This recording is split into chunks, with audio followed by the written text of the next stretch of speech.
Puaslah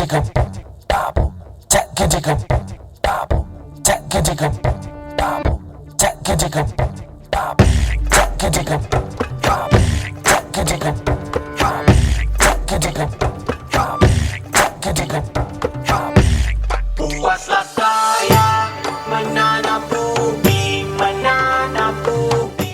Podcast yang akan anda dengarkan adalah paparan kisah-kisah di sekitar majlis-majlis perkahwinan dan juga isu-isu kekeluargaan masyarakat Melayu di Singapura. Sembarang persamaan yang dipaparkan di dalam podcast ini amatlah disengajakan. Kami harapkan paparan pengalaman kami ini dapat menjadi iktibar kepada semua lapisan masyarakat di Singapura. Dalam kalimah Bismillahirrahmanirrahim, terimalah hos-hos anda, Manap Dan Mawi.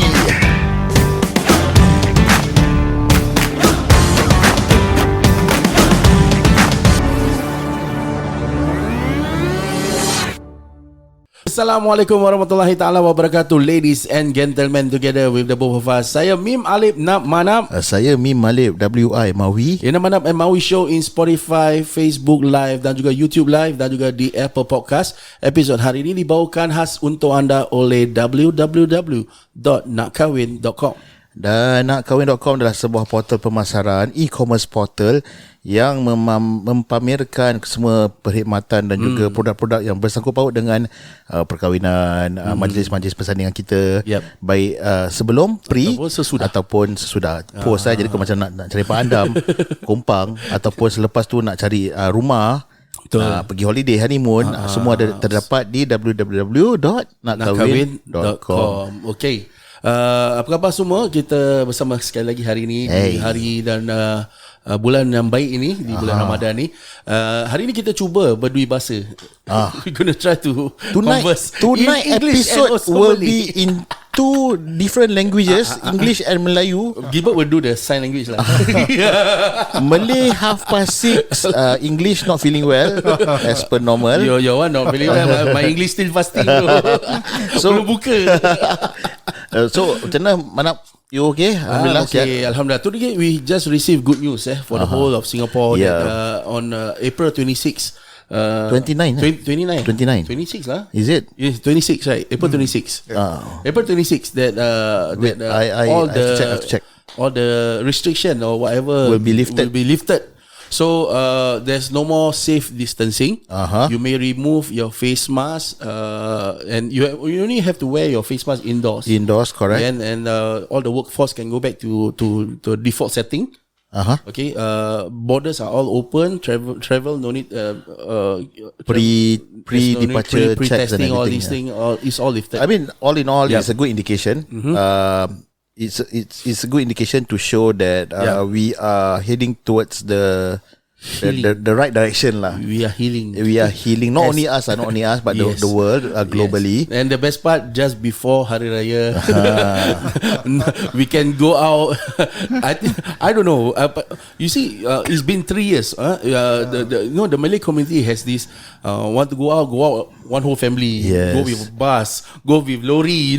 So finally, after 3 years, we can get to see this because there's no more group restriction. Yes, correct. Betul. Ada kamera bang. Terima kasih bang. Thank you. Susah. Thank you so much. No worries. Thank you bang. Okay, so like you were saying, okay bang. Thank you. Like you were saying, Manap, potong gaji kan earlier. I mean, after more than 2 years. 2 years. Finally, there's the light at the end of the tunnel. Okay. Hopefully, we'll be able to celebrate. And not only us lah. So subsequently, other races with their celebration and everything lah. Okay. So speaking of which, we have invited our guest tonight. Previously, about a year ago. To talk about the projects that he has been undertaking. One of them that really struck us was the rough sleeper. Yes, correct. The homeless. Where actually, Gilbert, you went undercover. The social experiment. The social experiment to be a vagabond a destitute. So we go back to that social experiment that Gilbert have went through. You went you disguise yourself as a homeless person for how many days? For 5 days. For 5 days. Yeah, I did it again last year. You did it really? So it's second time. So this time 5 days also. 5 days.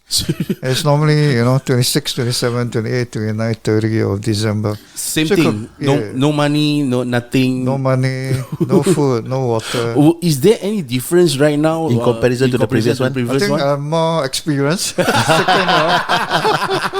Then you know what to avoid, Yeah. what to bring, what not to bring. So you know where to get food right now. You know where to get food. You know where to get teh tarik. Because bear in mind, ladies and gentlemen, Yeah. when Gilbert goes undercover or he goes on the ground, that he will not bring any. You bring your handphone, Handphone for and EasyLink card. EasyLink that's all. card, but other No than ATM. that, nothing, no money, cash, nothing. no money, clothes, Clothes. toiletries, charger. That's it lah. That was an experience. That was an experience. You can join me, next year or this year. Can. Every time Gilbert is here, he will not fail to actually show us. Come on, join us. Come and join us. We should 5 do a days. documentary on this. Yeah, but actually please. before this, we have actually spoken about doing a live recording while you are at it, right? Yeah. To get the real sense of what is really going on with the rough sleepers out there. Yeah. Because all along we have heard it through stories or even watch it on YouTube, Yeah. but we have never really experienced it live, unedited, raw. So I guess it will be a good opportunity for us to explore. This time, I think we with the current ease of Easing. restriction, correct. it is more easier for you easier guys for us to come yeah, and yeah. take a look.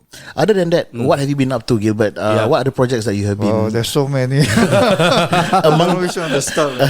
I think we're so tied up with nasi lemak kukus. Okay, all right, yeah, I saw that. Okay, We okay. actually provide some money for the store. So Okay. they sell the food cheaper lah. I see. Right, for the whole month of Ramadan. So I think a lot of people are queuing up, to buy their food. Right, shout out See the nasi to Nasi Lemak Kukus at Yunus. Is at Yunus, right? Hawker Hawker Center. Right. yeah. Usually, their Nasi Lemak is how much usual Usually price? it's $3.54. So now Okay. they sell at $3. $3. Okay. Yeah, so there's a savings of 50 cents. So in doing so, it gives the opportunity for the lower income people or those who are quite underprivileged to enjoy the dish. privileged food but at a cheaper rate, or you can buy more. And That's a very good thing. A privileged food. Yeah. All along we have never regarded right. nasi lemak as Yeah.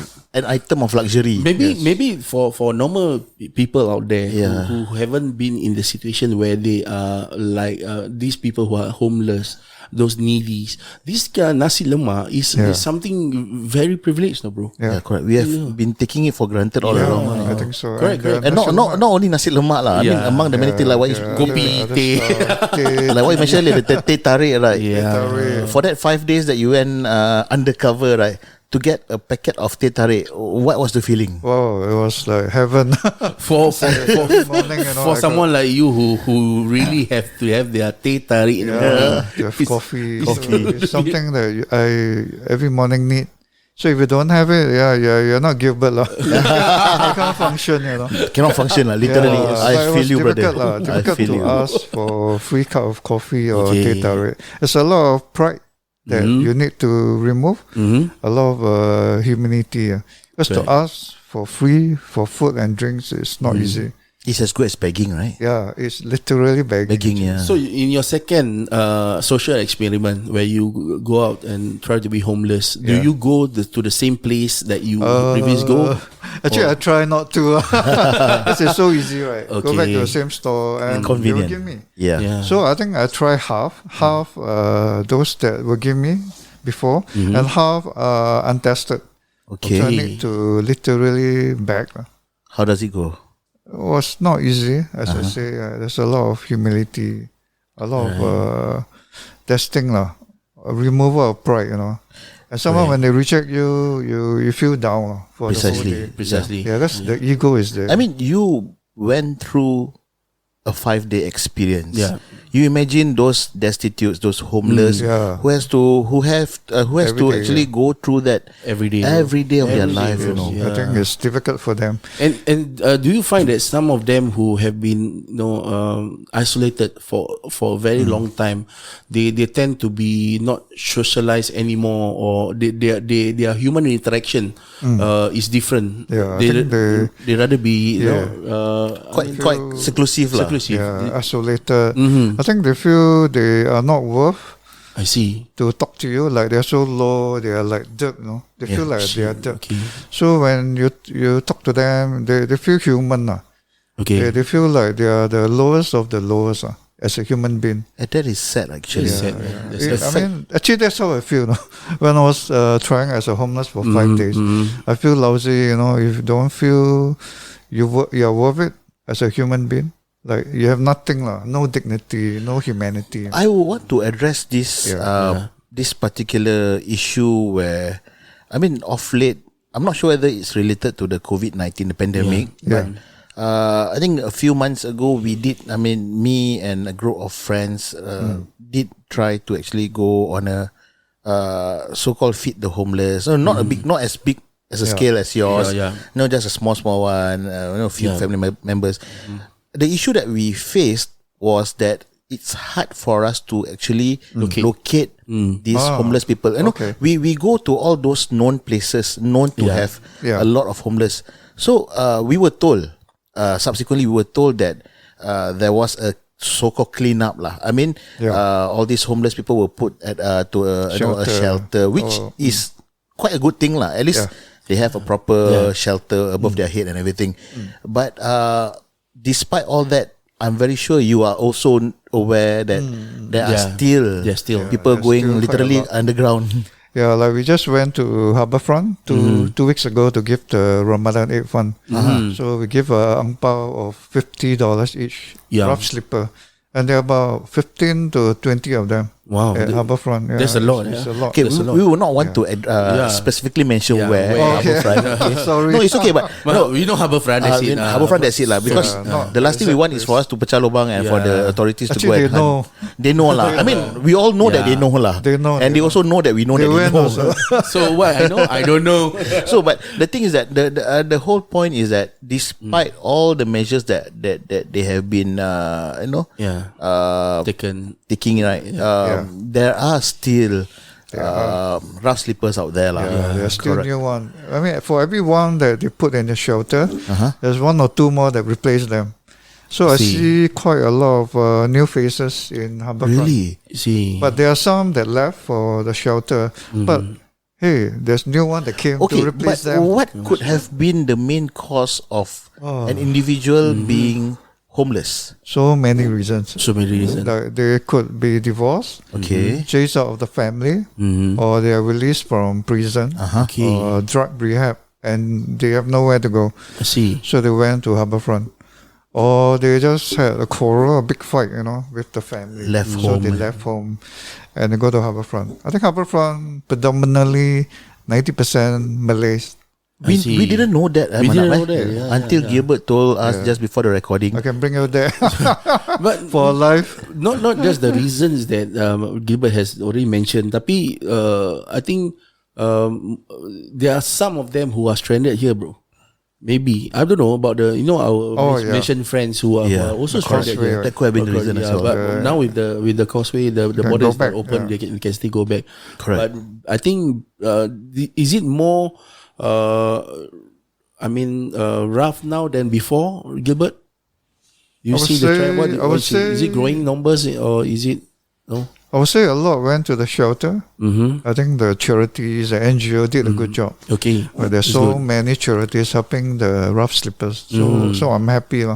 But yet, for everyone, like I say, that went to the shelter, there are 1 or 2 more. I see. Came and replaced them. Of course, there are some foreigners, like Indonesians, Malaysians. But with the opening up, I think they can go back.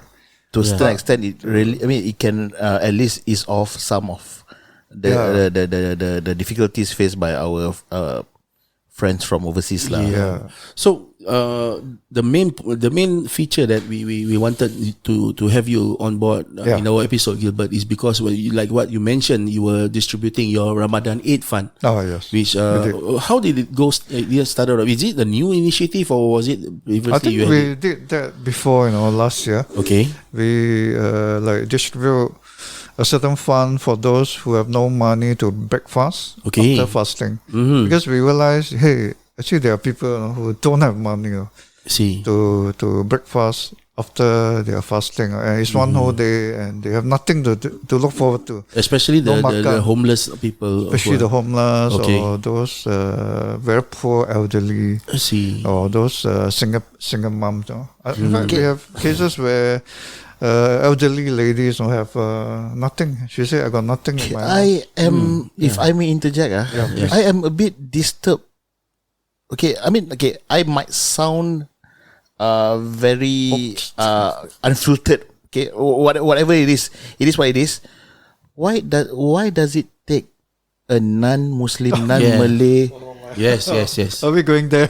No. This is something good, no, Gilbert. This is something good. That shows how. Okay. The project that we are talking about specifically right now is the Ramadan Aid Fund. Yeah. You go around during this holy month of Ramadan to help out mostly Muslims, Malays who are known to not to have any money to makan, to break fast. Fasting, And so I'm a Christian. Correct. If it takes a non-Muslim to do it, where are all the Muslims? I'm not talking about the Muslim organization, the government. No, I'm not talking about that. But where are the rest of us? Yeah. It's a bit sad, but I'm not blaming anyone. Maybe perhaps, like I've mentioned earlier, most of us are willing to help, especially in this holy month of Ramadan. But we just don't know where to go to channel or to channel the help, our intent. So for a non-Muslim, I believe your group is quite a number of them, consisting of both Muslims and also non-Muslims. Yep. What was the reaction, or what was the take on helping Muslims in this holy month? Yeah, I think some non-Muslims like Chinese, they of course a bit unsure, uncomfortable. Yep. Yeah. Because I think religion and race here is taboo. Understandably, We don't talk yes, about correct. it, Correct. Yeah. We hide it. Precisely. It's uncomfortable. We don't. But not go talking there. about it doesn't mean that it doesn't exist, right? It does exactly. exist, yeah. So to me, it's like I'm helping a human being, a fellow Singaporean, regardless of race or religion. Wow. See, Yeah. because I early on, when I spoke to Gilbert about this, I think the only one of the reasons why we had it in this, we have him in this episode is because our motive is of course to spread The positivity. the awareness of this Ramadan Aid Fund, and furthermore, sometimes it's pretty hard for a non-Muslim or for a non-Malay, to do this kind of thing in the And not only that lah. I mean, it works both ways. It's also quite. It's not. I won't use the word hard, but it's a bit unsettling for a person of one faith to go around helping a person of an individual of another faith. It's not. We're not talking about racism or not, but it's about the gap. That natural gap that has been in existence all along. Yeah. Maybe because of the way we were raised, or is it because of the country? I don't know. That's whatever it is lah. Correct. And also about the outreach that Gilbert will potentially get, or without the help of our Muslim friends out there. Yeah. So I mean, this episode is trying to reach out to all the Muslims out there to maybe reach out to Gilbert for this, for this noble cause. To summarize, what we are doing tonight is just to bridge the gap. Between the project that Gilbert is undertaking, and to reach out to our fellow listeners, our fellow viewers who are mostly Malay Muslim out there. If you guys feel uncomfortable to, we understand lah. So, you want to give one Chinese guy here, please help the Melayu, for makan. It's a bit unsettling because psychologically, it's like telling myself that aku sendiri, I myself don't help my people. I expect somebody else to help my people. It's a bit. It's like that. It's the natural reaction. Actually, Correct. At the end of the day, yeah. I mean, if I don't know Gilbert, if look at the neutral standpoint, Perspective, someone a perspective, someone who doesn't know Gilbert, and if I know some Malay or Muslim organization, I would prefer to go to that. Correct. Maybe of the trusting, maybe correct. of the reliability or the whatever not lah. But this is what we're going to do right But now. have you realized that whatever that you're doing now, talking about bridging the gap, right, is also bridging the gap between your non-Muslim friends with the Muslim community? Have you ever realized that? Yeah, I know. And that is a very noble. That is a very noble cause, because I try lah. it takes a middleman to to bridge the gap together and everything. Right. So our purpose right here tonight is actually to tell you guys out there, there is, I wouldn't even say an organization, there is a group of good Samaritans out there who has been going around helping people, and especially during this holy month of Ramadan, they have been actually going around identifying our Malay Muslim community who are in need of financial assistance. Yeah. Not to go Bazar Gilang, not to buy new curtain, but literally to help them. Ease the affairs in this month. settle their next meal. Sometimes we are not in their shoes. Correct. Okay, so I think most of us have been there where you feel very helpless. Yes. You don't have enough money. Even when you think of Hari Raya, oh my God, Kuih Raya nak beli, where to buy food, want to buka also, where we want to get the money. What is our next meal? And that's where Gilbert's initiative comes in. How do you get started? How do you get started with this Ramadan Aid Fund? I think we just want to do something, for You guys have been doing a lot. a lot, man. for the needy Muslim during Ramadan, because we realize out of default, right, they are close to half or more than half of the Muslim population living in poverty. Wow. The income is 2,000 and below. Correct. I think many earns 1,500 and below or 1,000 below. So there's a lot of Muslims out there, that are not doing well, right? So I don't know why. Maybe it's the For whatever reasons lah. education or whatever, Yeah. So I say, hey, it's Ramadan, no? Why not? We can do something for them. And we also point out just now when you say that not just those who are in need, but there are also people who fall in between the cracks. Yeah. Like what you mentioned. 4-room, 5-room, applying, and I actually apologize to them. I say I'm giving priority to rental flat. I realized after talking to you, there are some 5-roomers. Yeah. They actually have nothing, in the house to eat. Because we all know one of the few prerequisites that is taken into consideration whenever you apply for some form of any assistance. CDC, Is Even the COVID fund also you get. they will look at your house, your bro. type of housing. It determines how much you get, bro. Even the government rebate also 5-room flat out tak dapat, never get. See what 5-room flat people got a lot of money, is it? I just got the COVID fund. Kau dapat. I got it. Because if you got COVID, you can apply for that fund. Correct. And one of the prerequisite of that fund, housing of the type. housing, you must state your 4-room and housing below. 4 and below. Correct. You see, And lucky I 4 room, bro. don't upgrade, No, because No, you I don't see, intend to.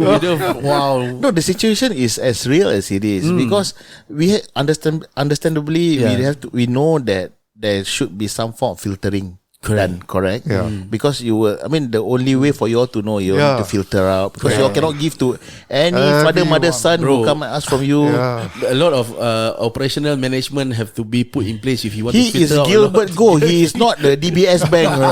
Even DBS Bank also, he give out money to everyone, also bankrupt, brother. So one of the requirements that you need to filter out your filtration is that Housing. the housing. And also we target rental block. Because to be able to get a rental flat, your income has to be 1,500 and below. Below, And that's yeah. actually cleared by the government. Yes, Okay. yes. So I say I feel safe giving to them, But I do acknowledge 4 or 5 rumors, they Correct, might be correct. going through a bad spell. Yes. Like someone sick, Yeah. someone has cancer, Yeah. or someone lost a job. Correct. So Especially they need these the loss of money. job, Gilbert. I would also Yeah. like to point out a lot of people who are jobless right now During this pandemic, During yeah. this pandemic, these 2-3 years has been Yeah. hard on them. Even people who don't say live in 4-room flat, 5-room flat, even in condo, they are jobless, bro. Yep. And they sometimes do need help. Yeah, I But back understand. to your Ramadan Aid Fund. Yeah. Gilbert, yep. So this has been going on since the first day of Ramadan. First day. How do you yeah. identify How- yeah. the recipients? Yeah. I think they wrote in. Okay. They messaged me. Then some, I don't know how they got my phone number. Hey, you very famous now, Gilbert. No lah. Then they refer to their friends. Hey, but brother, So, is it wow. cluster or is it island-wide? Oh, I do. Island-wide. Island-wide. Everywhere. Everywhere. Okay. Yeah, I think so far about 25. 25 families 25 have been applicants. applicants have been identified. See, and Yeah, see. and in fact, we probably give away 80%. Okay. 20 families, If you- $100, so it's 2,000. No? And we give close to another 20 rough slippers, $50 each, 1,000. So you're looking at at least $5,000-6,000. We also Wow. tie up, with Muslim stores, like nasi lemak kukos, so that they can sell the nasi lemak cheaper. Then every Thursday we give up porridge, so Okay. that's like $400-600. Wow. Because one See that, pot is $200. Wow. So yesterday we give out 3 pots, so it's $600. So See. I think we spent close to 5K so far. Wow. But we're spending. Tomorrow I'm going Geylang Serai, giving ang pao $50 each to the rough slippers, and mostly Muslim in Geylang Serai. I So see. we're looking at 10 of them. Right. So a lot of things we can do. Where do you get the funding from? I'm blessed. They are Muslim and non-Muslim Okay. Yeah, I see. donors. So far, I think we received close to $4,000-5,000. I see. After tonight, maybe 100K. Hopefully. Inshallah. I don't need so much money. Right, actually, sometimes it's not the money, Sometimes it's the volunteers, Yeah. the work involved. Yeah. Because you have to go to their house, Yeah. give the money to them, somewhere you talk to them. Yeah, then rough slippers is starts at 10 p.m. Yep. So somewhere it ends way past 12 midnight to 1 a.m. So like tomorrow there's 2 volunteers coming. But at Changi Beach where I went, I was alone. Okay. So we gave the aid fund to 6-7 of them. $50 each. $50. It Rough might- slippers is 50. And Because it's too many. yeah, correct. See. And for the Yeah. families, it's $100 each, right? For families, $100. It might not sound much, but for someone who is actually $10 really or $5. it It's a means lot. a lot. In fact, It's a lot. some families we went, they cried. Yeah. The one lady, she see the money, she cried. She said, "How come that? How can they be so So much. nice Oh. person?" No, I said, "Wow, I think she did not receive much help." The first thing is she cried when I went. She was sick, about 60 my age. And the second thing is her words were like that. How can there be such a person so nice My to give goodness, money? My goodness. I don't know. I think to us sometimes we felt it's a small thing. Yeah. But to someone receiving it, it's a big thing. It means a lot. It gives them the hope, Yep. the support to live on for another It's day. not about the money. Yeah. It's about giving them the hope Yeah. Yeah. That's a very good still point. The hope. hope, the support. to continue. Yeah, Because- continue living. Yeah, correct. Don't give up. I'm here for you. There's still hope. There's still humanity in the world. I Yeah. think that's more important. That's I more felt, important, than the correct. money. Correct, correct. And putting aside Yeah. race, putting aside religion, I mean, these are just one of the first. These are just one of the examples about non-Muslim helping Muslims, Muslim helping. No, Yeah. this is just. It is as it is. Okay, but at the end of the day, the bottom line is just about one human Helping. helping another human being. That's more Yes. important. Correct, Actually, I never important. look at them like you're Muslim, Correct. you're Hindu, you're Christian. Never. Yes. No. Yeah. I look at you, you're human, Yeah. and you need help, I help you. Yeah, I think that give me a lot of comfort lah. See. A lot of bravery, courage to do it. Courage, yeah. I think a lot of Singaporeans, if I'm a Chinese, when I help a Muslim, like, wow, how will we offend their race, especially during Ramadan? Yeah, like, yeah. Correct. Will I offend them? Better not lah. Better let a Muslim help a Muslim. Correct. So I say, wow, this is quite sad lah.